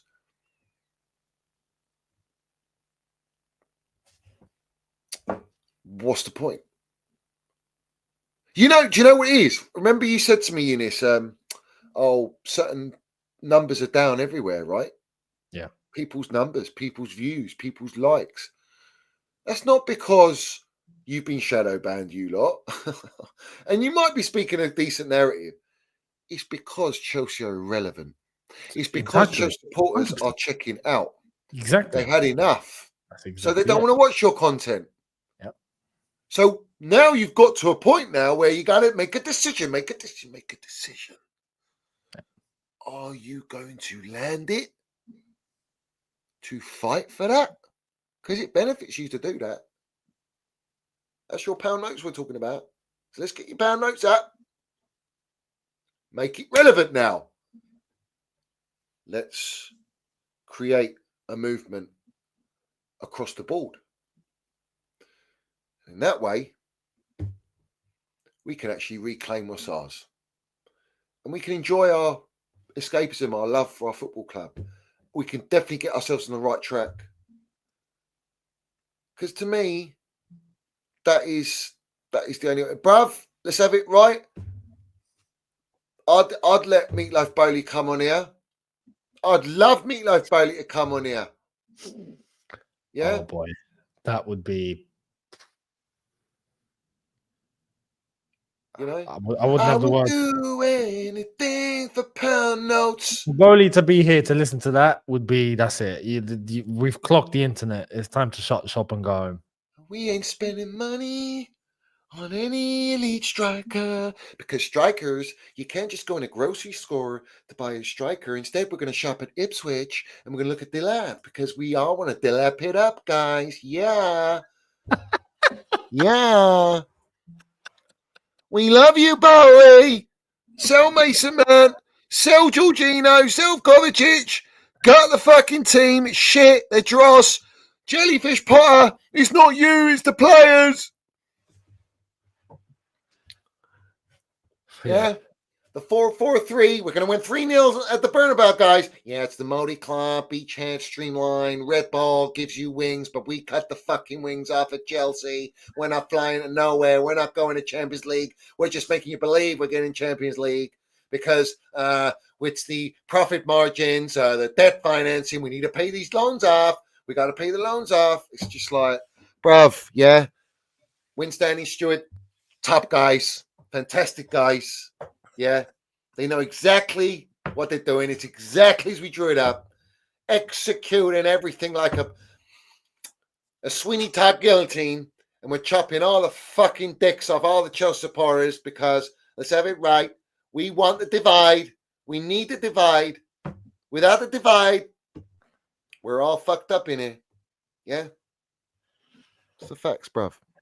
Do you know what I mean? Yeah. That's Meatloaf. spot on. Meatloaf's It's got, mad. Yeah, go on. You know, I think about it sometimes. I'm like, look, we're 3 years in. How the fuck of people? There's some people that have not clocked. Like they don't see what's going on. How? Are the ones that choosing not to speak? Obviously, they got their platforms, and they know they can't. Well, they choose not to. They can. They choose not to. Whereas now it's got to a point where, like you said, people are forced. They have to. They can't ignore it. Yeah. But now they're strategizing. Yeah. Clearly, they're strategizing.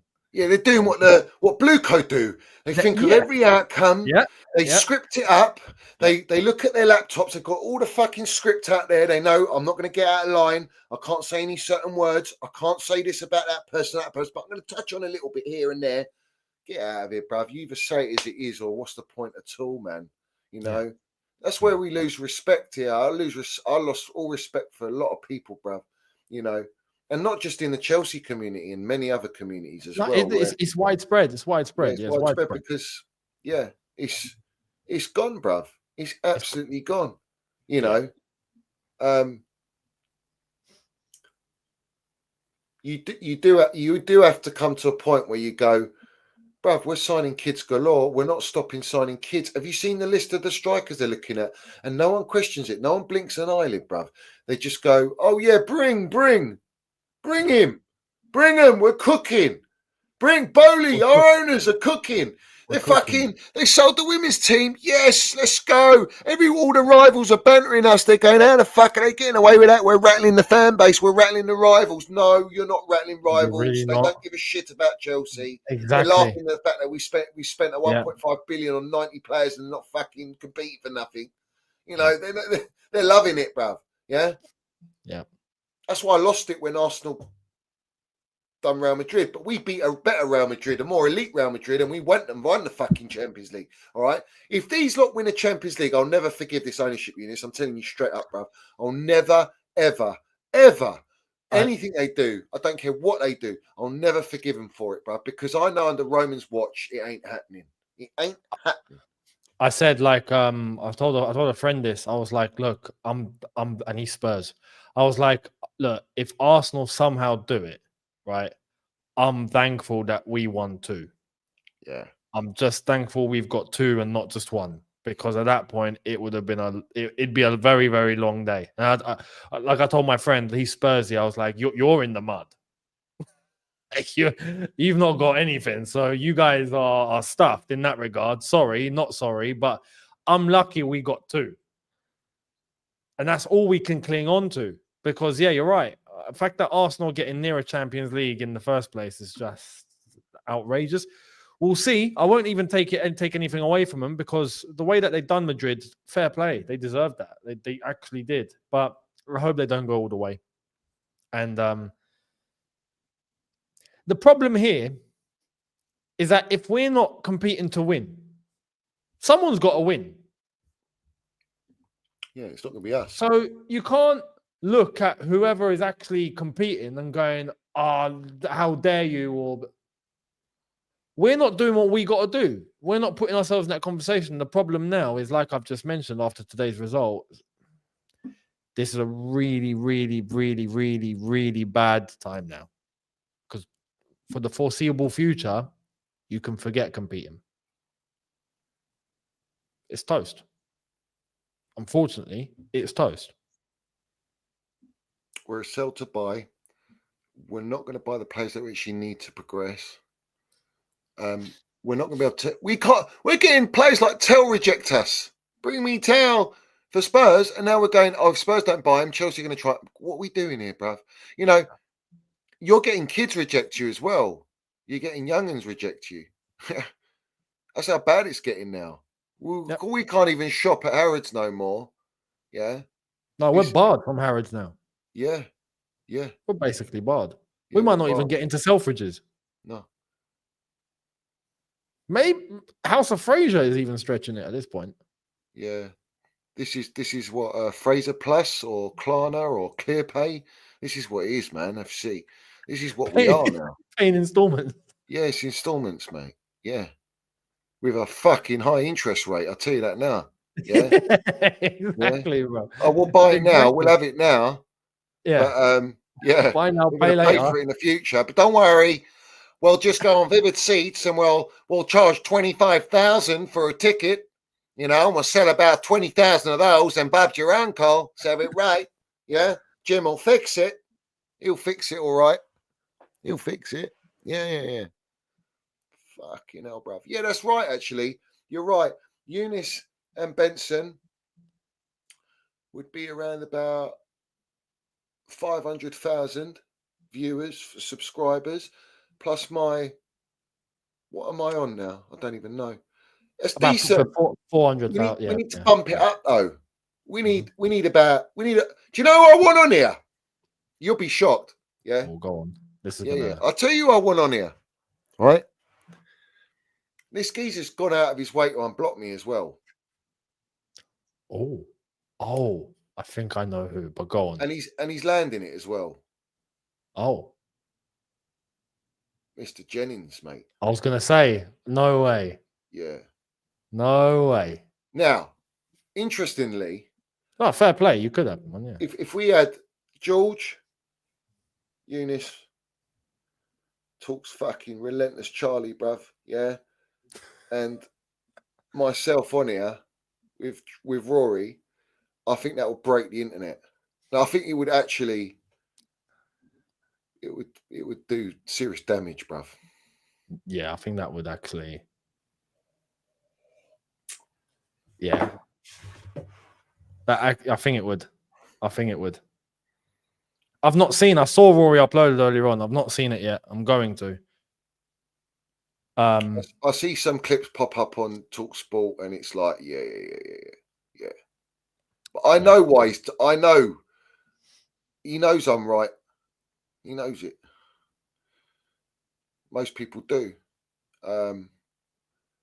So yeah, that'll be interesting one. You never know, bruv. You never know. You know, to be fair, like with Rory, it's different. You see, like he's not like everyone else. Everyone else will make Chelsea content, like all of us would make content about Chelsea, and we'll all the latest. We'll give our views and opinions and whatnot. Like, his strategy on YouTube is completely different. Is completely different. He's like, listen, controversy by all means necessary is his way, and it's worked, right? It's worked, and it's intentional. Don't get it twisted. He knows what he's doing. He's a very intelligent person. He's very calculated.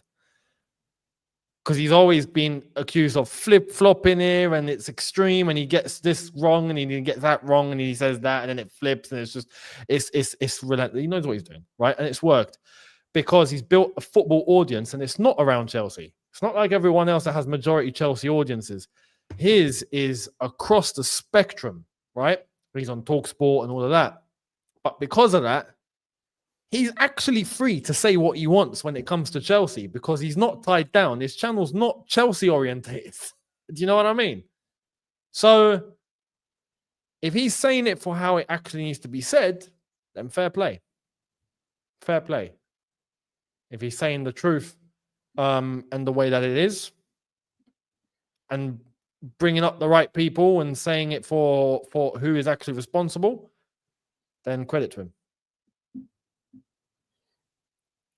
We'll see. We'll see. It is what it is. Yep. You know, I think, sometimes, at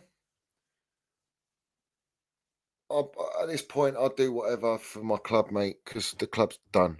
We're fucked. Yeah. Quite simply, we're fucked. Yeah. Now it's look. Now it's at a point where there's nothing to lose. Do you know? Did you read the comments about the debt? I think Pies and Mash put it out. They were like, "Can you explain this? I don't know what's going on." Say that again, Nick. Oh, No. Pies and Mash, no. You know when he put out about the Martin Zegler, the debt. Yeah. The debt. Yeah. People going, "Can you explain this, Max? I don't understand. What's going on?" Loads of people. I don't understand. Oh, what does this mean? Yeah. They don't know what it means. It's funny. All they had to do was watch our stream. It's still there. Go and watch still it. there. We went into big detail. We brought up the graphs. We brought up the numbers. We got the fucking dissected everything. Yeah.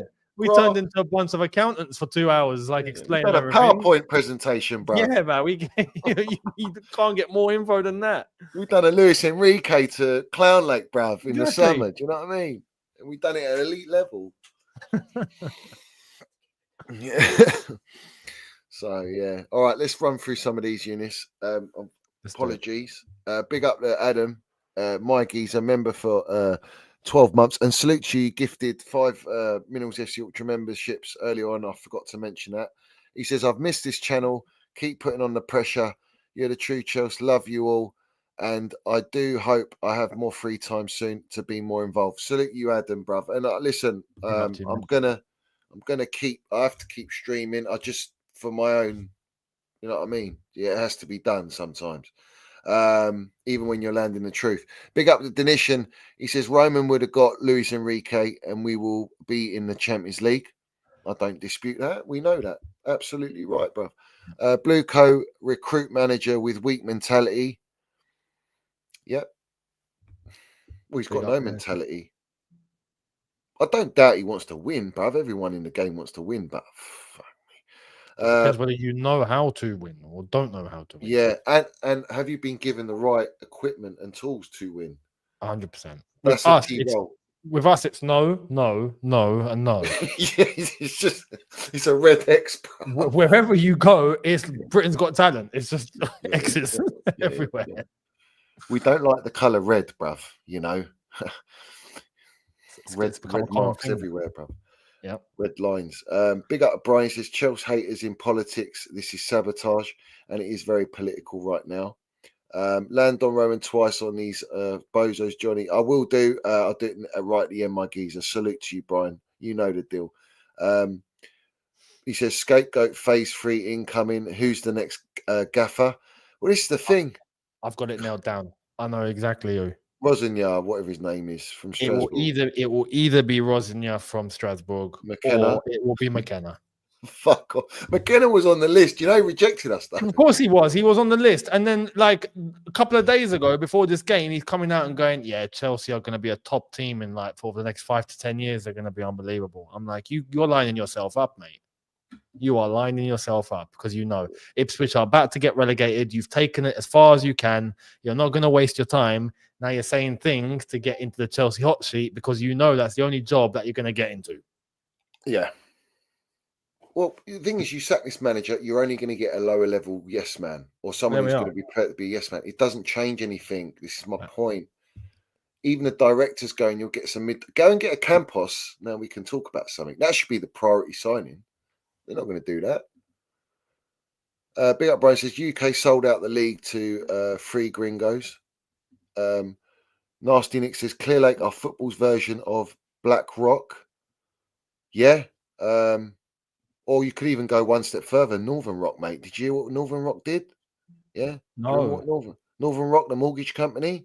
Oh, Northern Rock. Yeah, the ones that used to sponsor Newcastle. Yeah, bruv. Mike Ashley. Yeah, come on.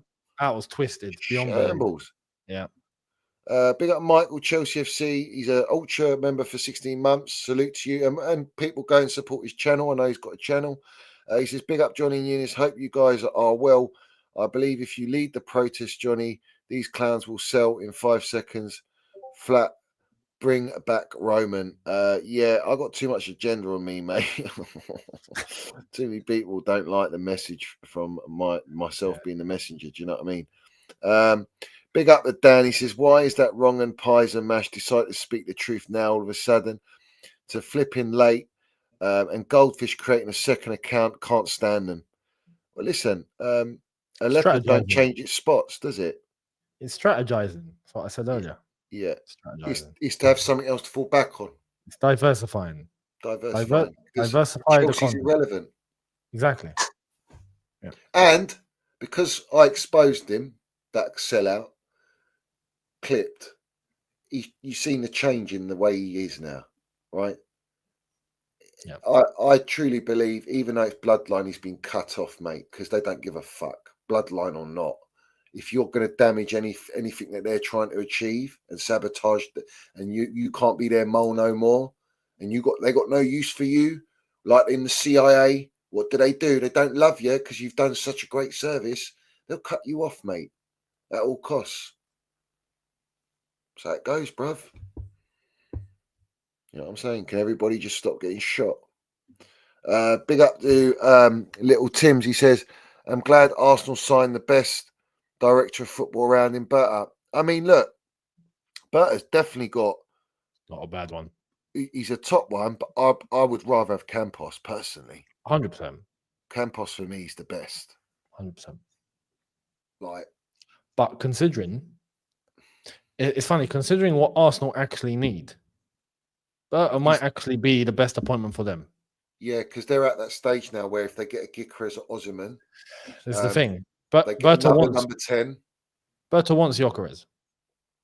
Yeah. He's got that link with Sporting, and that could actually help them run in that direction. It might have good dividends for Arsenal. I actually think Gyökeres will suit them the best. I think so. Yeah. He's got the age, the experience. He can link up play. He can drop in left, right. He's a monster. He's a handful. All types of goals. Ozyman for me, I think, would be perfect for us. I think so. I love Ozyman. I love his mentality. Yeah, but I know he's not coming. No, He wanted exactly. to, but he ain't coming. No. And with no Champions League, he was even prepared to come with no Champions League. I know. Right? And Iqbali wouldn't pay over 150 grand. We sacrificed that. He sacrificed that. Shocker. Because he raises the levels, the mentality, bruv. Yeah. Raises it. But big up to you. Big up to everyone supporting the channel. Salute to everyone supporting the channel. Like I say, tomorrow I'll more than likely do a stream or get one in. But if I do it, it's going to be late afternoon if I do it. Okay. So it'll probably be around about between 4 and 5 o'clock because of my schedule this week. And then on Tuesday, 3 o'clock, it'll be George Benson and Eunice and myself. So we'll be doing one there. And we'll see what else the schedule is for the week. But listen, make sure you go and support Eunice's channel as he lands it. And like I say, no one lands it like Eunice lands it and speaks the truth. So go and support him. He deserves the support and the respect. You know what I'm saying? And he's an OG in the game, isn't he? Eunice, you're OG, bruv. You know, you've been around the block. You know as good as anyone, bruv. You know. There's when it comes to the Chelsea YouTube space, there's only one person that was here before me, and he's not on the platform anymore, really. Joe Zeka. He's not in much. He's got his own life now. But yeah, I've seen everyone come and go. I've been here. Yeah. So yeah. You're like Which Jose is why Mourinho, bruv. Jose Mourinho, isn't it? He's just you outlive everyone. That's where no, honestly, that's what got me to YouTube in the first place. My first video was a message to Roman to get Jose back and to get rid of AVB. That was my first video ever. And it worked. I got both. So yeah. This is why, and I feel like where many new people have come in now and they got a little platform and it's growing and it's nice and they're getting some, whether they're getting paid or whatnot, but they're afraid. They're afraid of what they might lose. You're in it long enough to realize that if you just keep your principles in check, you'll end up, even if you do lose a bit, you'll get everything back tenfold later. Don't worry. Yeah. They forget that. So stay true to your principles and say what needs to be said. That's the most important. Facts. Well said, my geezer. So listen, big up to all the ultras. I want you to put all your comments down below, and make sure you do smash a like if you haven't already. Smash the like button. Go and watch Eunice's video that he's uploaded today, and my own video I put up after the game. If you haven't seen that, it's obviously a meltdown. It's a rant, but it's necessary, bruv. Yeah. I've been ranting too much, especially I'm ranting when it comes to rival clubs that we're not even rivaling, you know. That's what the joke is. But salute to everyone. As always, I'll leave you with our Don Roman. Win, lose or draw, Blueco out. And also we will be doing a sit down. I haven't had, and I need to do it. So that will come back as well. So ultras, I'll be in touch. Those are quality. Yeah, I like those. Yeah, I've just represents old school, real, proper gel. Yeah, proper. Facts. Yeah, it's a great vibe. All with the minerals. So we're going to get everyone together, and it's necessary. It's not been done for probably a month, innit? So I need to get on it. But listen, as always, salute to all the ultras. All the Chelsea, appreciate all the support. I'll leave you with our Don Roman, and win, lose or draw, Blueco out. Let's have it right. Pick up, lads. coma.